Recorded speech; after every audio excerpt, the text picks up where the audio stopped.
satu hal yang menahan Paolo Banchero menjadi unanimous MVP, unanimous Rookie of the Year adalah dia main di Orlando Magic. Dia main di Orlando Magic. Itu aja sih. Mungkin karena dia main di Orlando Magic, jadinya orang lihat kayak Walker Kessler nih, ada Mathurin nih. Menurut gua kalau dia main agak di bigger market dikit, mungkin kita bisa ngomongin tentang unanimous Rookie of the Year, karena dia menurut gue levelnya jauh lebih berbeda dibandingkan rookie-rookie yang main sekarang ya. Tripit Basketball Podcast episode ke-110 setelah hiatus kita akhirnya kembali bersama gue Zain sebagai host, dan di sini gue ditemani oleh teman-teman yang lain. Ada Mutatama aka Takin. Apa kabar Takin? Alhamdulillah baik Pak. Alhamdulillah udah lulus konseling tuh bareng Ja. Ya, di sampingnya ada Aldi yang sedang di background Rubicon. Apa kabar Aldi? Alhamdulillah baik. Baru lihat Rubicon doang sih, belum tahu bisa beli atau enggak. Hati-hati bayar pajak apa? Hati-hati bayar pajak. Pajak sesuai lah. Harus sesuai. Nggak kayak yang di negara sana kan ya? Enggak. Nah, ini dan yang terakhir ada Ray yang sekarang lagi menjelma menjadi Akatsuki. Apa kabar nih Ray? WhatsApp nih Memphis Grizzlies sebenarnya. Si Konoha. Kalau gini Sasuke nih kiribatnya sama Jamoran. Banyak gaya doang. Sama-sama jamet deh. Jamet betul. Nah, di episode kali ini ya, seperti yang kalian lihat di covernya, bahwa kita bakal menilai performa rookie yang ada di musim ini nih. Kita mungkin langsung aja dari yang pertama. Ini urutan pertama sampai terakhir bukan menjadi tolak ukur urutan kita mengurutkan sebagai Rookie of the Year-nya ya. Jadi yang pertama ini gue mulai aja dari rookie yang sekarang sedang tidak bermain, yaitu adalah Bennedict Mathurin. Dengan catatan 16,6 poin per game, 4 rebound per game, dan 1,4 assist per game sebelum cedera. Sebelum All-Star break ya kalau nggak salah ya. Iya, ini pas lawan Houston. Benar, ini sempat jadi perbincangan sebagai yang memenangkan Rookie of the Year dan Six Man of the Year. Terakhir kali ada pemain yang menang Rookie of the Year dan Six Man of the Year adalah Ben Gordon di tahun 2005. Nah, ini kalau dari lu lihat sendiri ini Kin, soal Bennedict Mathurin ini lu ngasih nilai berapa nih? Antara 1 sampai 10. Kalau dilihat dari seeding dan ekspektasi sih, kalau menurut gua dia nilainya 8. Oh, 8 ya. 8. Iya, gimana karena tuh? Di awal ekspektasi orang sebenarnya orang pada bingung gitu. Kenapa Pacer ngambil dia se-early itu kan, Bennedict Mathurin. Hitungannya masih agak early. Soalnya kan dia belum matur kan. Aduh. Tapi secara permainan udah Iya, gimana kan? Secara permainan lebih mature ternyata ketika udah dijalani kan, dan dia memulai rookie year-nya dengan eksplosif kan gitu. Di mana dia beberapa kali performance yang bagus, ada kalau nggak salah ada 30 plus poin gitu kan. Mathurin sama memberikan kontribusi yang bagus gitu sebelum ada mulai kena badai cedera dikit-dikit gitu. Pacer sebelum si Tyrese Haliburton cedera dan kemudian akhirnya Mathurin juga cedera gitu. Dia merupakan kontributor yang bagus dan sempat di awal-awal di 3 bulan awal pertama menurut gue itu salah satu saingannya Banchero gitu. Secara permainan juga merupakan tipikal slasher yang bagus dan juga diperlukan Pacer butuh semua apa aja gitu. Karena terlalu banyak hole-nya kan, dan itu salah satu break feature-nya Pacer gitu untuk ini bisa jadi core-nya buat perkembangan selanjutnya gitu. Nah, ini gue alihin ke Ray dulu kali ya, bahwa gue pengen jadi menanyakan nih soal Bennedict Mathurin ini sebenarnya apa hal yang paling menarik dari Bennedict Mathurin ini sendiri nih sebagai rookie tahun ini? Mungkin confidence-nya di awal. Kalian ingat gak sih pas dia bilang gue itu lebih baik daripada LeBron di awal sekali? Iya, di awal. Oh, itu Mathurin ya? Itu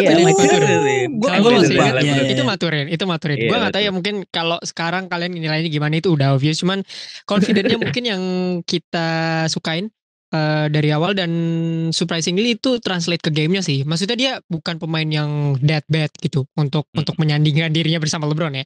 As an rookie he's good. Mudah-mudahan sih dia akan mendapatkan jam terbang yang lebih, karena di Pacer udah agak pack banget posisinya sampai dia harus main role bench kan. So I think untuk Mathurin ke depannya kalau dia confidence-nya tidak melukai ya, tidak melukai pride-nya sih, gue rasa dia akan bersama Pacers lama. Karena pemain kayak gini gak mau lama-lama main di six man gitu. Karena confidence yang tinggi, jadinya pride-nya terganggu, nanti dia minta gaji yang tinggi terluka karena produksi poinnya dia. Iya, terluka gitu. Jadi he's good.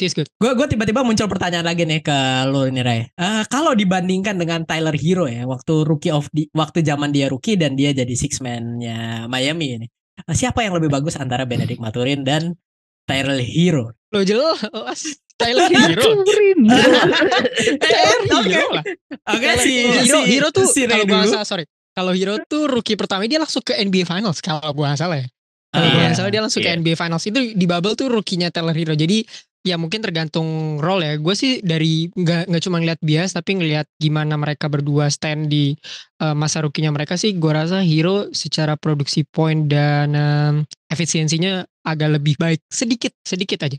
Mungkin karena dia waktu di Heat posisi guard itu agak lebih sepi karena banyak pemain cedera kan. Kalau di Pacers tuh ada banyak pemain yang bikin Mathurin tuh agak sulit untuk produksi poinnya lebih mungkin untuk 20 sampai 25 poin per game. But he's good. Ada potensi di sana. Kalau Takin kenapa nih?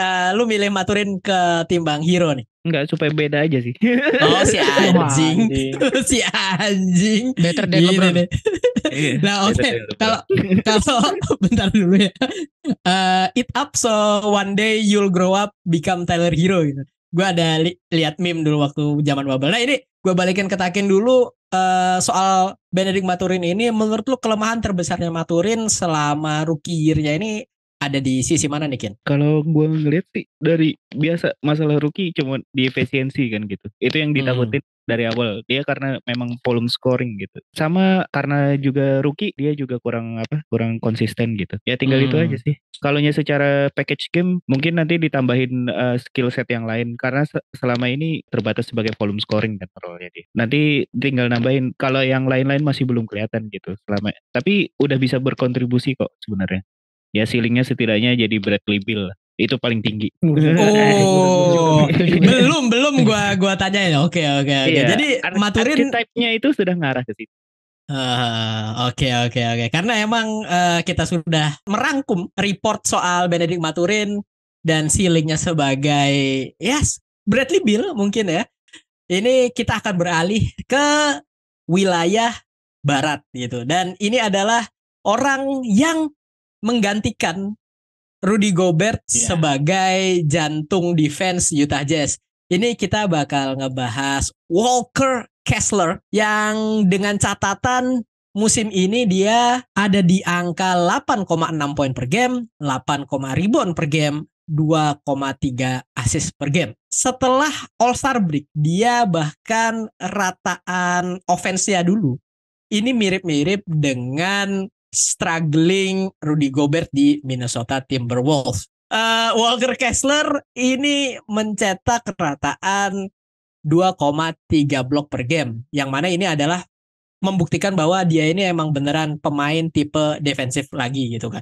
Nah kalau menurut lu sendiri nih Aldi, bisa lu kasih rating antara 1 sampai 10 terhadap performa Kessler musim ini ada di angka berapa? Ya kalau so far gue kasih nilai 9 malahan ya. Oh, 9? 9 karena He's good man, he's good. Gila, itu maksudnya gini loh, ini seorang rookie of the year. Malah gue jinx lagi anjing. Oh ternyata kepengennya rookie. Ya, gini, karena di rookie year-nya dia dengan catatan blok yang udah hampir 3 dan mungkin di sisa 10 game Utah Jazz ini dia bisa naikin blok seiring dengan beberapa game krusial yang akan dihadapi sama Utah Jazz. Bagaimana dia bisa berkontribusi di defense dan kalau gue ngelihat statistik poinnya pun juga sebenarnya nggak kalah loh. Dia juga bukan seorang defense top. Dia juga bisa sebagai alternatif poin di Utah Jazz. Betul. Dia mencetak 9,1 poin per game di pen area ya di mana tempat kebiasaannya Rudy Gobert ini nongkrong. Gitu. Jadi memang dari catatan statistik poin per gamenya si Kessler ini kan udah membuktikan. Walaupun sebenarnya kalau kita boleh flashback lagi ya, sebenarnya si Kessler ini kan di pick sama Memphis Grizzlies aslinya. Betul. Terus kemudian di trade ke Minnesota dulu, baru akhirnya ke Utah Jazz. Di mana tim-tim yang mendapatkan si Kessler ini kan adalah tim-tim yang punya urgensi big man. Kalau kita ingat si Memphis Grizzlies ini kan karena urgensi Triple J cedera ya. Terus di Minnesota juga urgensi Gobert yang nggak bisa ngepoint begitu. Dan ternyata Utah Jazz kedapetan berkah dari trade tersebut. Menurut gue sih maybe kalau misalkan ada di defensive rookie of the year ya harusnya dia. Kalau harusnya dia mesti ditambahin gelar gitu. Oke. Tapi kalau menurut lu nih ya, gua nanya ke Aldi lagi sebelum gua bahas yang tentang flow-nya dia.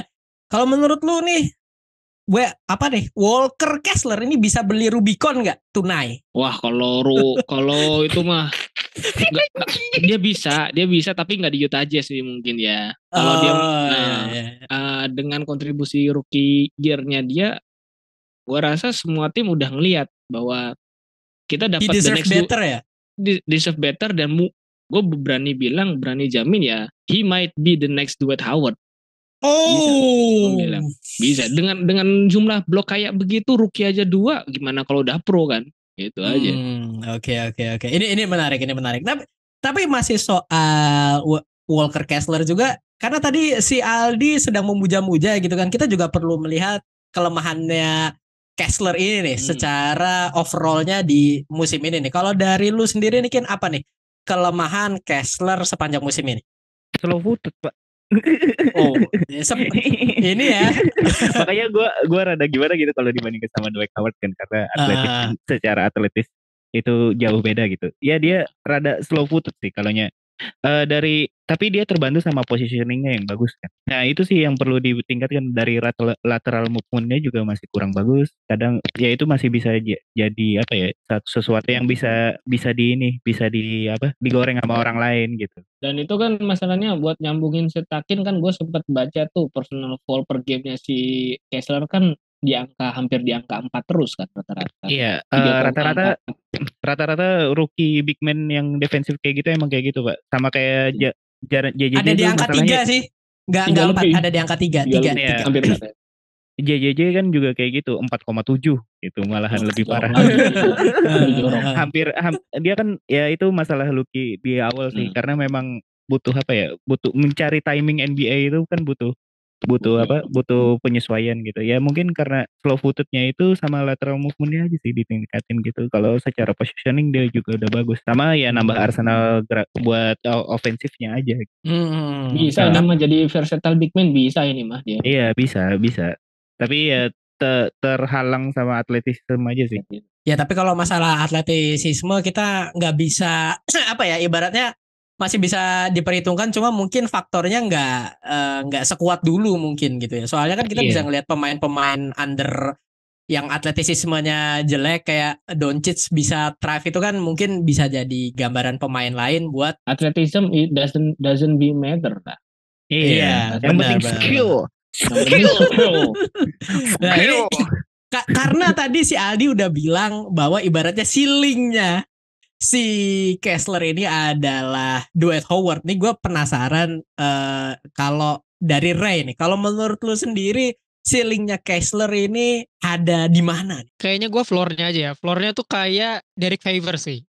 Dia menurut gue kalau ngomongin sesama Jazz ya di masa lampau gitu. Dan kalau kalian perhatiin emang Jazz tuh selalu punya shot blocker yang lumayan bonafide selama sejarah dari tahun mereka ke tahun. Gitu. Rudy Gobert, Derek Favors juga cukup oke dulu. Terus kalau tarik banget ke belakang tuh ada Mark Eaton yang menurut gue mirip-mirip juga gayanya gitu, yang beneran yang ofensifnya kurang banget tapi defensively mereka shot blocker yang lumayan oke. Dan menurut gue kalau Walker Kessler sih ceilingnya yaitu si Mark Eaton itu tadi. Kalau kalian gak tahu, dia lumayan salah satu defensive big yang lumayan respectable lah di NBA pada era 70-80-an gitu. Oke, kita tanyain Aldi tahu nggak tuh? Kan dia sejarawan ya.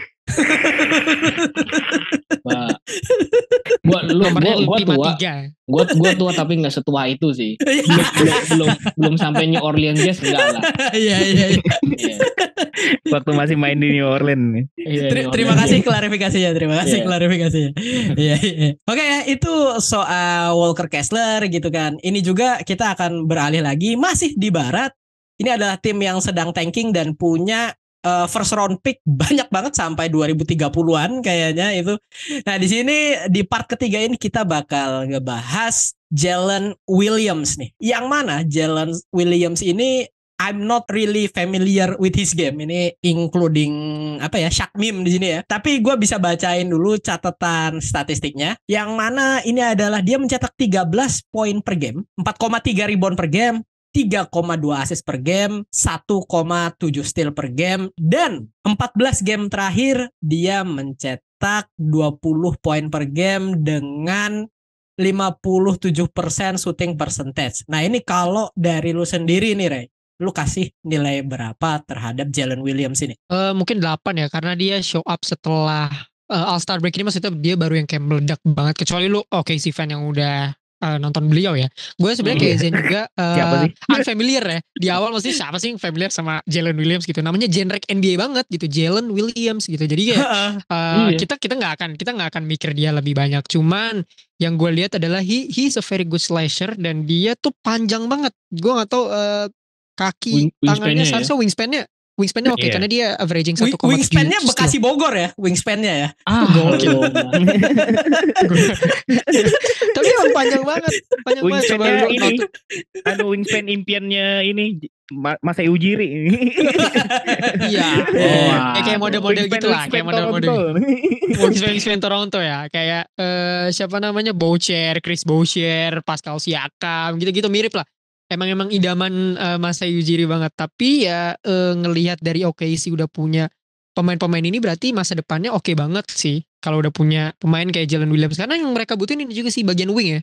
Jalen Williams tuh main di wing. Dia juga slasher. Jadi sekarang OKC punya pemuda kayak Josh Giddey, punya Chet Holmgren yang belum main. Itu panjang juga loh. Chet Holmgren tuh panjang juga. Terus Chet Holmgren udah bulky ya sekarang ya. Gue lihat ada video dia training gitu. Dia udah panjang. Shai juga kurus panjang. Jadi ini tim yang panjang deh kayaknya. OKC. Tim yang panjang. Apanya? Gokil. Ini ngikutin ilmunya Mas Ujiri ini. Ngumpulin Slenderman. Tapi itu berguna juga sih, maksudnya untuk tim kayak OKC ya. I think it's good. Mungkin Jalen Williams ini gue nggak tahu sih secara komparasi permainan dia mirip siapa. Mungkin mirip-mirip pemain-pemain yang wingspan-nya panjang ke atas ke bawah tuh kayak Brandon Ingram atau Kevin Durant atau kayak Jason Tatum. Mungkin nggak begitu mirip ya, tapi the way he slashing sih ini pemain oke juga. Walaupun inkonsistensi ya, kayak dia tiba-tiba meledak karena dikasih menit bermain yang lebih banyak and he prove it. Tapi masih menurut gue ini masih early run ya, kita masih belum tahu apa yang terjadi. Tapi 20 points per game dalam 14 game terakhir ya di OKC yang punya Shai Gilgeous-Alexander, ya gue rasa OKC emang nggak salah sih mereka bikin project sampai 2030 ini ngumpulin pick muda. 2027 nih juara.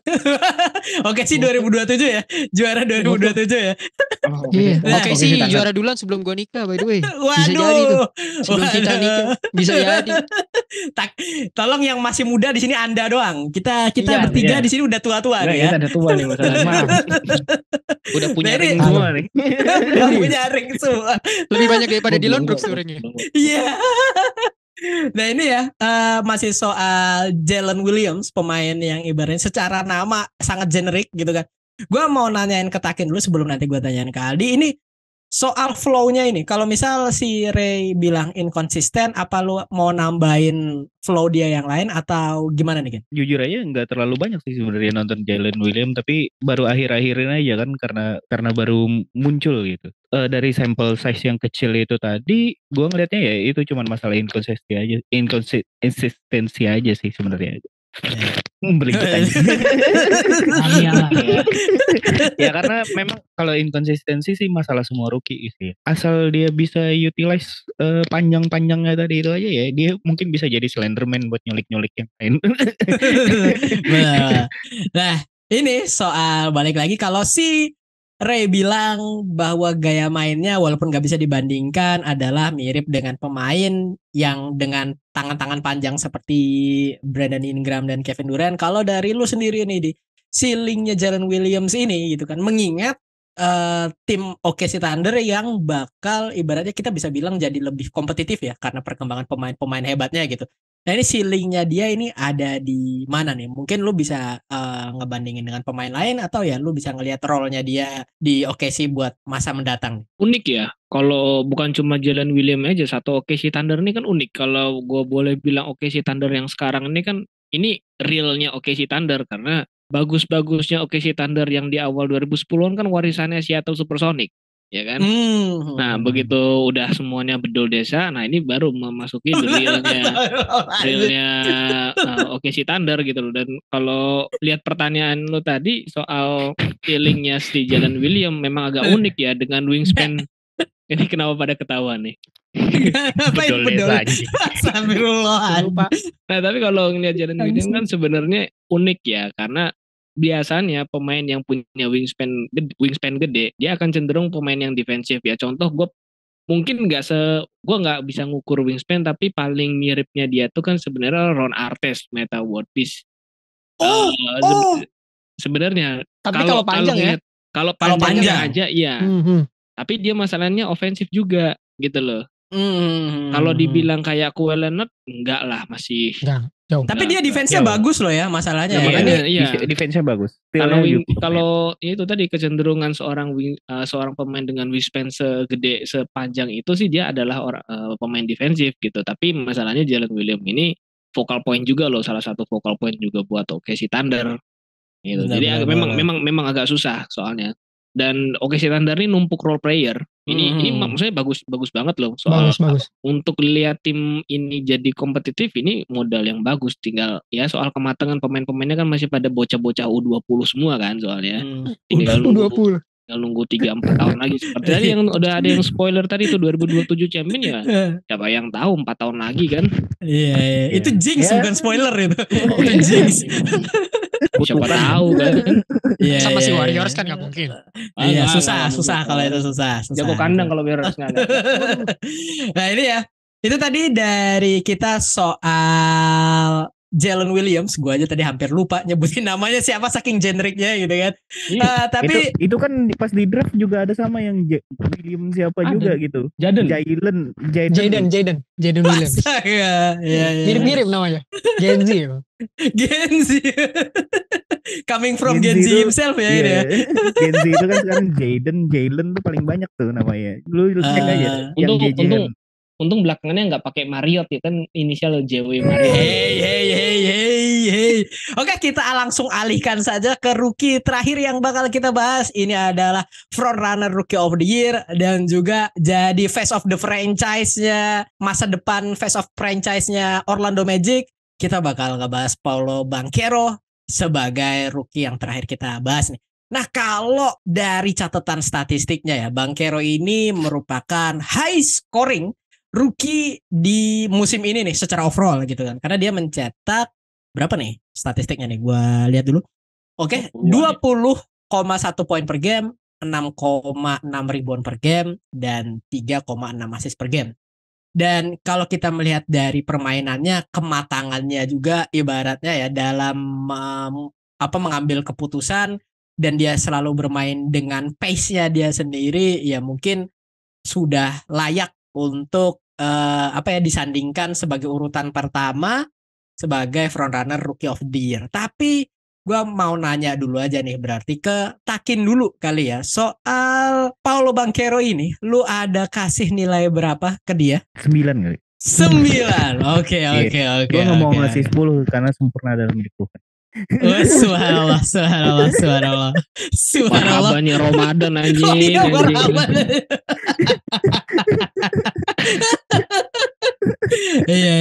benar. Nah ini kenapa nih lu kasih 9 terhadap Banchero ini sebelum nanti gue teruskan ke Ray? Memang ini sih sesuai advertise gitu kan. Paolo Banchero itu memang layak untuk menjadi first pick karena memang ya dengan skill yang lengkap gitu. Hampir lengkap kan dia. all around-nya. Ya paling minusnya masih di efisiensi. Nanti minusnya nanti dulu, bukan jatah Anda minusnya ya. Iya. Ini ya makanya ya. Ini gue alihin Cuma ke mau ngasih tahu aja, tapi ya itu as advertise lah. Kalau yang Paulo Banchero memang yang all around player, yang sangat-sangat bener archetype-nya modern NBA player. Karena ini yang memang dibutuhkan NBA modern saat ini. Benar. Nah ini gue tanya ke Ray juga gitu, which player do you remind him of nih soal Paulo Banchero? Wah. Sulit ya, karena he's so huge man. Dia gede banget, 6'8 kan kalau gua banget 6'8, 6'9. Model-model LeBron lah, model-model LeBron Shaq lah. Kalau gua sih Chris Webber. Oh Chris Webber. Oh iya. Lumayan lah. More bulky Chris Webber lah. Iya. More bulky Chris Webber. Kalau Ray gimana nih? Kalau Ray, Anda jangan ngambil jawaban dulu Anda, Kok Mas robot? Ya, gimana Ray? Satu hal yang menahan Paulo Banchero menjadi unanimous MVP, unanimous Rookie of the Year adalah dia main di Orlando Magic. Dia main di Orlando Magic. Itu aja sih. Mungkin karena dia main di Orlando Magic, jadinya orang lihat kayak Walker Kessler nih, ada Maturin nih. Menurut gua kalau dia main agak di bigger market dikit, mungkin kita bisa ngomongin tentang unanimous Rookie of the Year, karena dia menurut gua levelnya jauh lebih berbeda dibandingkan rookie-rookie yang main sekarang ya. Walaupun kalau lu fans kasual pasti agak kurang mendengar nama Paulo Banchero, tapi kalau lu lihat-lihat emang dia yang paling, kalau tadi mature to mature, dia juga Banchero ini menurut gua udah bermain kayak veteran lah. Maksudnya kayak yang udah 5-6 tahun main di NBA. Iya, dia bisa memanfaatkan size-nya dengan baik. Not really a bad shooter juga. Tadi kayak kata Takin, dia segala sesuatu yang dibutuhkan sama NBA juga. Dan gua rasa orang-orang kind of sleeping on Banchero kalau ngomongin tentang the next icon atau the next thingnya NBA, karena gua nggak merasa orang ngomongin Banchero lebih banyak sih. Mungkin karena kualitas rookie-rookie musim ini yang agak less hype gitu kali ya. Jadi karena gak ada Chet Holmgren juga, jadi menurut gue sih Banchero is really really good. Gak banyak rookie yang bisa averaging 20 points per game. Jatuhnya malah underrated di sini, bisa lu bilang kayak gitu. For me underrated. Underhyped juga sih. Underappreciated, under apapun lah pokoknya dia. Soalnya kurang exposure aja menurut gue dia. Itu minusnya semua gara-gara Orlando sih. Coba menang. Masalahnya nggak menang. Itu dia. Padahal udah ada Wagner. Udah ada Wagner juga. Nah menurut gue dia jika dia mau berlama-lama di Orlando Magic itu akan menjadi kesalahan di karirnya dia sih, karena kalau kita lihat Orlando Magic manajemen timnya sih. Orlando itu kasihan Pak. Udah ditinggal. Gue tahu sih. Tapi to let player this good bertahan lama di franchise kayak gini, menurut gue dia harus go away lah kepada franchise yang bisa manajemennya lebih baik. Maksudnya sekarang dia diputerin sama banyak pemain bagus ya. Ada Markel Fultz, ada Wagner dan lain-lain, tapi Orlando brewing something man. I know, tapi kayak it's Orlando Magic again sih, yang nggak tahu projectnya mau kemana. Ini tim model-model yang nggak tahu projectnya mau kemana. Mau apa nggak jelas ya kan? Iya, model-model Wizard, Charlotte Hornets gitu kan. Iya, Charlotte Hornets dimension. Iya. Gitu lah. Pacers tim gitu. Gak jelas gitu kan. Franchise aneh lah pokoknya lah. Yang blueprintnya acak adut. Gak punya arah. Kecuali Orlando Magic mau pursue Bronny James tahun 2024. Oke lah. Oh iya. Nah ini kita masih sebelum Bronny James kejauhan ya, masih di ini nih, masih di lobby sama LeBron sendiri juga gitu kan. Nah ini kalau gue balikin ya, kita kan dari tadi mengagung-agungkan juga bahwa nyebut juga bahwa Banchero ini underrated bahkan underhyped gitu. Kalau dari lu sendiri nih di kekurangannya dia terbesar sebagai rookie itu di musim ini apa? Dia cuma datang di waktu yang gak tepat sih kalau gue bilang. Kekurangannya bukan dianya ternyata ya. Bukan dianya. Waktunya. Jadi apa namanya? Iya, jadi secara personality dia, skillnya dia itu sebenarnya dia bisa jadi muka baru buat NBA beberapa tahun ke depan, dan gue bisa bilang kalau kejadian Ja Morant ini agak di awal gitu ya. Ya mungkin sekarang orang akan menolehnya ke Banchero. Gitu loh. Ini karena ini benar-benar waktunya nggak tepat di tempat yang nggak tepat. Tapi gue mungkin agak kontras sama Ray soal dia nggak bisa berlama-lama di Orlando Magic. Menurut gue dia bisa di Orlando Magic lama kalau pemain-pemain kayak Anthony Cole, siapa lagi pemain-pemain sampah lainnya itu dibuang aja gitu loh. Terus masukin pemain-pemain veteran yang setuju sih. Mahal-mahal lah gitu. Jadi, tapi kan balik lagi kan, mereka nggak punya arah gitu loh. Ada arahnya. Nah ini masalahnya mereka ada arah, cuma pemain-pemain yang mereka punya sekarang itu bikin manajemen tuh desperate anjing gitu. Ya ini kan pemain manajemen yang memutuskan bagai nggak sesuai ekspektasi pemainnya. Iya, gue masih di pihak Ray nih. Ya. Enggak lah, pemainnya itu yang nggak sesuai ekspektasi gitu loh. Anthony Cole, Markel Fultz, Mo Bamba ya siapa juga yang iya Mo Bamba sih. Kalau gitu. itu Markel Fultz oke sih. Lately Markel Fultz oke. Coaching staffnya juga menurut gue siapa sih coachnya Magic? I don't even recognize. Maaf ya. Gue cuma paling Van Gundy doang yang gue kenal di zaman dulu yang teriak-teriak. Sekarang kita nggak tahu. Gue Van Basten gue Van Basten gue kenal. Flow-nya Banchero sih emang syuting sih masalahnya. Cuma satu. Soalnya di Februari kemarin 1/30 loh. Iya. Di Februari. Bawa aja itu mah. Walaupun dia udah bulan ini udah ini ya redemption ya 39,3 dari From Deep juga gitu kan. Dan kalau gue boleh nitip omongannya teman kita juga si Faiz gitu bahwa Banchero ini pengambilan keputusannya ketika kepepet itu sangat jelek gitu dan dia seringkali membiarkan dirinya kepepet gitu loh. Jadi kalau udah kepepet dia udah di cover sama 2 orang gitu kan. Dia udah kayak nggak ada gitu, nggak ada ruang gitu. Dia udah asal shoot aja gitu kan. Dan nggak ada opsi masing ke yang lain gitu dan dia seringkali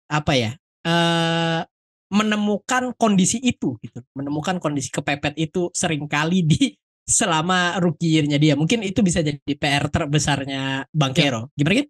Banyak belajar film session deh. Lihat aja Westbrook gimana. Nah, jangan ditiru gitu.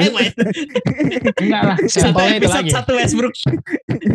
Jangan ditiru. Itu karena teman-temannya Katro aja ini soalnya. Iya, cuma enggak kalau itu murni karena dia Kalau lu lihat play-nya dia gitu kan. Kalau lu lihat play-nya dia, kenapa dia yang kayak tiba-tiba kalau gue boleh kasih contoh gitu, dia tiba-tiba yang ibaratnya langsung serang di kanan gitu kan. Yang mana kesempatan ada opsi passing ada 2 at least opsi passing dia di dalam atau di luar atau di pinggir di elbow-nya itu. Tapi enggak dia lakuin. Ini murni dia ini teman-temannya oke sampah gitu kan. Cuma dianya juga kadang kayak gini juga. First pick syndrome lah itu. First pick syndrome. Ya sebenarnya mirip gitu. By the time lah itu. Zion sebenarnya. Iya. Tapi Zion bagus masih. Itu by the time sih. Itu by the time itu emang makanya. Ini gue balikin lagi ya ke Ray gitu kan sebagai penutup buat episode ini. Ceilingnya Banchero ini ada di mana nih? Bro, karena lu bilang tadi dia perlu keluar dan lu bilang juga ya dia under appreciated. Ceilingnya gue belum berani untuk bilang LeBron James, tapi kalau ngomongin mungkin legend yang sama di tim yang sama mungkin Orlando Magic-nya Shaq probably. Kalau dia bisa ngangkat, karena sama kan modelnya Buoki juga dan dia harus model-model Banchero ini emang harus dikelilingi sama role players yang bagus sih, kayak tadi kata Aldi, dan ya itu urusan antara Magic dan manajemen di belakangnya, karena menurut gue Banchero secara playstyle dan lain-lain itu bisa by the time, dia bisa nyontoh pemain-pemain Eropa lain juga, by the way dia Itali, jadi seharusnya dia punya secara orang Eropa punya IQ yang basketball yang cukup oke. Jadi itu bisa by the time, tapi ya itu dia harus dikelilingin sama role player yang bisa memaksimalkan dirinya sendiri, dan coaching staffnya emang banyak sih flawsnya dari Banchero ini yang bukan dirinya sendiri ya. Keadaan kan kata si Aldi. Keadaan. Flawsnya Banchero tuh keadaan. Tapi ya itu kalau misalnya decision making juga dari karirnya dia harus tahu kapan dia harus pergi dan harus stay dari Orlando Magic, karena semakin lama dia stay di Magic, I think itu bisa membunuh karir sih karena again it's Magic. LeBron aja nggak mau main di Orlando Magic. Semakin lama dia di Magic, semakin hilang Magicnya dia. Asik. Oke. Terima kasih banyak ya. Buat kalian semua yang udah ngedengerin sampai di menit ini, terima kasih banyak. Kalau misal ada yang pengen kalian komen, silahkan di komen di bawah. Dan jangan lupa juga untuk subscribe channel YouTube Tripit Basketball. See you again in the next episode.